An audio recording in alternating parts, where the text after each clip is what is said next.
बारिश के चलते खलपुर में मिट्टी के कई आशियाने हुए जमींदोज, परिजनों ने भागकर बचाई जान। 2 वर्ष पूर्व हो चुकी है 2 मासूमों की मौत, कुंभकर्णी नींद से नहीं जाग रहा प्रशासन। दरअसल उत्तर प्रदेश के जनपद बरेली में फरीदपुर तहसील क्षेत्र के ग्राम पंचायत खलपुर में रिमझिम बारिश के चलते मिट्टी के कई आशियाने भर भराकर जमींदोज हो गए हैं। इन आशियानों में रहने वाले परिजनों ने भागकर जान बचाई। हादसों की सूचना ग्राम प्रधान हरिराम को देने के बाद भी ग्राम प्रधान ने मौके पर पहुंचकर घटनाओं को देखना उचित नहीं समझा। इसके बाद हादसों की सूचना मीडिया कर्मियों को दी, जहां मामले की पड़ताल करने पर ज्ञात हुआ कि ग्राम खलपुर में मिट्टी के झोपड़ी युक्त आशियाने में रहने वाले पुष्पाल पुत्र राम भजन की पत्नी अन्नू 25 3 मासूम बच्चों के साथ सो रही थी।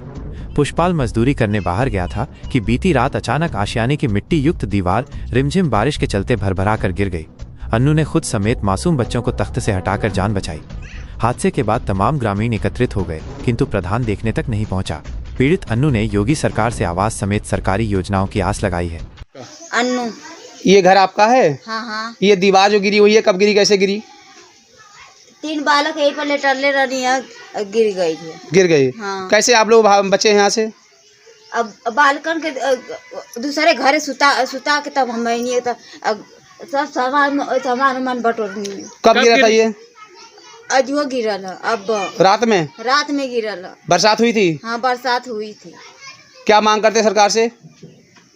मांग तो ये करता है कि हमारा घर सुरक्षित रहो, घर सुरक्षित हो जाए। हाँ। आवास मिल जाए आपको? हाँ, आवास मिल जाए बस। वहीं खलपुर में ही रहने वाले धीरेन्द्र पुत्र रूम 6 परिजनों समेत खपड़ेल और मिट्टी के आशियाने में रहकर जीवन यापन कर रहे थे कि बीते 30 अगस्त की रात्रि में बारिश के चलते मिट्टी का आशियाना भर भराकर जमींदोज हो गया। परिजनों ने भागकर जान तो बचा ली, किंतु घरेलू सामान मिट्टी में दब गया, जिसे बमुश्किल बाहर निकाला। पीड़ित परिजन दूसरे भाई के सहारे जीवन यापन करने को मजबूर हैं और सरकारी योजनाओं के लाभ से वंचित हैं। नाम है आपका? खुशपाल बनवारी लाल। कहाँ रहते हो? खलपुर में रहते हैं। कैसे गिरा आपको ये घर? ऐसे गिरा है कि जो बरसात में गिरा है सर। बरसात में गिरा? बरसात में गिरा है, परसों गिरा है। और सर हम जो है, हम गरीब आदमी हैं, हम काउ लायक नहीं है। अगर हम लायक होते कुछ तो हम जो है अपने बनवा के मकान ठाड़ा कर लेते। सरकार से क्या मांग करते हो? हम ये मांग करते हैं सर जो है हमारा मकान जो है बनवा दीजिए है, और कोई हम और कोई मान लो मांग ना रहे हैं। परिवार में क्या लोग हैं आपके? परिवार में है तो कुछ बहुत लोग, मगर बात ये है हमारा कोई सहायता नहीं दे रहा है। इसके अलावा नन्ही देवी पत्नी सुखपाल का भी मिट्टी का घर गिर चुका है और सरकारी योजनाओं के लाभ से वंचित है। खुशपाल पुत्र बनवारी, छोटे लाल पुत्र सेवाराम, श्याम लाल पुत्र पीतम आदि के मिट्टी के आशियाने भी गिरकर जमींदोज हो चुके हैं और दूसरों के सहारे जीवन यापन कर रहे हैं। सभी पीड़ितों का कहना है कि योगी एवं मोदी सरकार द्वारा चलाई जा रही जनकल्याणकारी योजनाओं का लाभ नहीं मिला है। मुन्ना लाल पुत्र अंगने लाल, राजा राम पुत्र सेवाराम, राम कुमार पुत्र आंगन लाल आदि के मिट्टी के आशियाने जर्जर होने के बाद गिरने की कगार पर हैं, जिससे बड़ी जनहानि होने की संभावना बनी हुई है। आपको बताते चलें कि ग्राम खलपुर में ही रहने वाले गरीब का मिट्टी का आशियाना 2 वर्ष पूर्व भरभरा कर गिर गया था, जिसमें दबकर 2 मासूम बच्चों की मौके पर ही मौत हो गई थी और 2 बच्चे गंभीर रूप से घायल हो गए थे। इसके बाद तहसील प्रशासन की आंखें खुली और सरकारी सुविधाएं मुहैया कराई थीं। चंद्रपाल पुत्र रामेश्वर टूटी झोपड़ी में 8 परिजनों समेत जीवन यापन करने को मजबूर है। समस्त पीड़ितों का कहना है कि ग्राम प्रधान से बार बार आवास की मांग की जा रही है, किंतु ग्राम प्रधान हम पीड़ितों की बात को ध्यान से दूर कर देता है और झूठा आश्वासन देकर परेशान कर रहा है, जिस कारण पीड़ित ग्रामीण टूटी झोपड़ी और टूटे मिट्टी के मकान में रहने को मजबूर है। तहसील प्रशासन भी अपनी जिम्मेदारी से परे रहकर मानो किसी बड़े हादसे का इंतजार कर रहा है।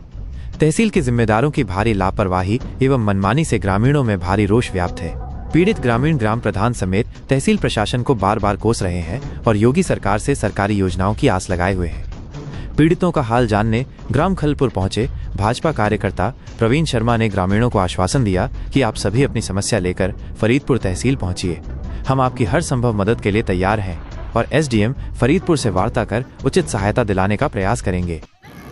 आज यहाँ खलपुर पहुँचे हुए हैं आप, क्या मामला है, क्या जानकारी ऐसी मिली है जो खलपुर आपका आना हुआ है?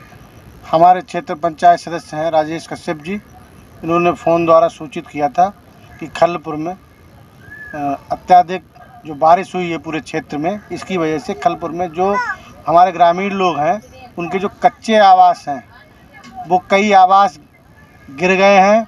उनको आर्थिक क्षति हुई है, कुछ लोगों को शारीरिक क्षति हुई है, कुछ लोगों के पशु भी क्षतिग्रस्त हो गए हैं और उनके खाने पीने का भी सामान उसके नीचे दब गया है। इसको हम खुद यहाँ देखने ग्राम खलपुर आज आए हुए हैं। हमने एसडीएम महोदय को भी फ़ोन किया है। तो हमारे चैनल के माध्यम से क्या आश्वासन देना चाहते हैं पीड़ितों के लिए?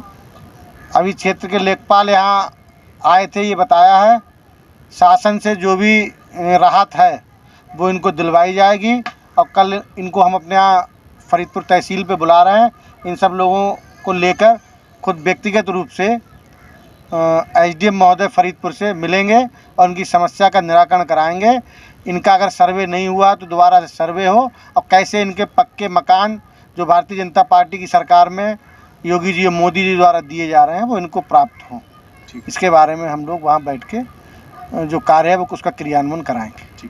जैसे कि आप इस समय देख रहे हैं, हम खलपुर ग्राम पंचायत तहसील फरीदपुर जनपद बरेली में इस समय मौजूद है और हमारे ठीक पीछे लाइव तस्वीरों में आप देख रहे हैं एक मिट्टी का कच्चा मकान बारिश के चलते भर भरा कर गिर गया है और यहाँ पर तख्त जो टूटा हुआ है हमारे ठीक पीछे, इस पर एक महिला और उसका मासूम बच्चा सोया हुआ था जो कि बाल बाल बच गए, भागकर उन्होंने जान बचाई है। और यहाँ पर देखा जा रहा है खलपुर गांव में कई घर ऐसे हैं जो बरसात के चलते जमी दोज हो गए और वहीं देखा जा रहा है तो कई जर्जर मकान कच्चे मिट्टी के बने हुए गिरने की कगार पर हैं। कब गिर जाएं, बड़ा हादसा हो जाए, कोई पता नहीं। भगवान भरोसे वह लोग जीवन यापन कर रहे हैं उस घर में रह कर के और यहाँ पर जो है जिम्मेदार अपनी कुंभकर्णी नींद में सोए हुए हैं। कोई भी जिम्मेदार अपनी जिम्मेदारी निभाने को तैयार नहीं है। वही जिम्मेदार को बार बार बताया जा रहा है कि ऐसी स्थिति इस गांव में है, लेकिन आने के बाद वह अपनी जिम्मेदारी निभाना उचित नहीं समझ रहे हैं। ग्रामीण भगवान से बार बार ये प्रार्थना करते हैं, हे भगवान इस घर को आप सुरक्षित रखना, कहीं बड़ा हादसा ना हो जाए। लेकिन यहाँ देखा जा रहा है कि जिम्मेदारों की ओर से कोई राहत प्रक्रिया नहीं दी जा रही है। अभी यहाँ पर जिला पंचायत सदस्य पुत्र पहुँचे, उन्होंने ग्रामीणों का हाल जाना और समस्या का समाधान करने का आश्वासन दिया है, किंतु जिलाधिकारी बरेली की ओर से कोई टीम ऐसी यहाँ नहीं पहुँची है जो कि पीड़ित ग्रामीणों के लिए राहत सुविधा दे सके या दिला सके।